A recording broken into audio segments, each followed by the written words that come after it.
Very disappointing. The third largest crowd to go to a Penn State game up there at Happy Valley. And that's saying something. Yeah. It was a stinker. And what really bothered me, if this would have been a 17-13 loss to Ohio State and it came down to the wire, I probably could have lived with it better. But the way that they lose the way they did, 24-7, and to play the way they did in a game I thought was very winnable for them. And next year might be a lot harder when you have an inexperienced quarterback.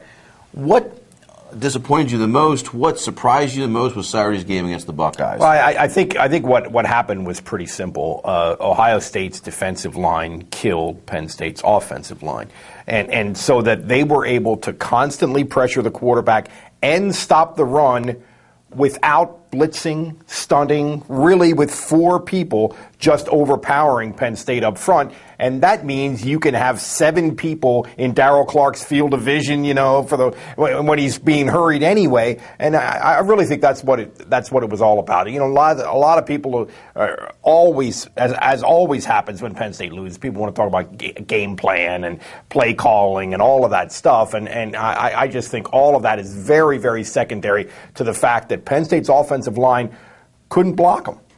And has not developed. And Joe admitted it today in the press conference that we thought we were making some progress in the offensive line, but we played two teams that had big time defensive front sevens, and it was hard to see the progress in those two games. Now you mentioned Darryl Clark and the division, seven guys out there. Is too much of the blame of this loss being placed on Darryl Clark, or I'm starting to hear some Penn State fans saying, this guy's never won a big game for Penn State yet. I think I think rightly or wrongly he's going to get that label, which we see that happen in sports all the time. And I would say 3/4 of the time it's baloney, it's ridiculous, it's simplistic, and it's a team game. And this is the dumbest thing that people do in general when they talk about sports, is way too much credit or blame to individuals for team accomplishments. Mm-hmm.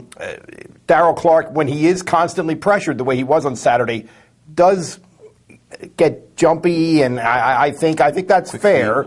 Has very much needs to get into a rhythm and a comfort zone, and Ohio State didn't let him get there. Indiana is this week's opponent. Any chance that these guys won't be recovered to play Indiana? Indiana's not as bad as their record shows. This is a team that's played some very close games, had some tough calls go against them. They have had some, and Joe talked about that a lot today. That they really should have beat Michigan, and the refs have really treated Indiana pretty roughly. But their pass defense is horrendous. And Penn State has a pretty good passing game, and I think their offense is a tough team. They're tough to play against offensively. Do a kind of spread option type thing, but I just can't imagine that Penn State won't have enough to get by here. Last question for you. Penn State now has 2 losses. It looks like they should be able to win their remaining games, so they could finish the season 2 losses going into a bowl. Where could they go bowl-wise? How much did that loss hurt them? Orange Bowl out of the question now? No, it's not. It's not out of the question. If assuming they win their last 2, they're 18th in the BCS standings right now. They have to get to 14th. If they get to 14th, then they will be BCS eligible, and they'll get a bid to go to the Orange Bowl or the Fiesta or something like that because they're Penn State. And that's not as far-fetched as you might think. It's very possible we could be looking at the Capital One Bowl, which is tied to the Big Ten, or the Outback Bowl in Tampa, which is tied to the Big Ten.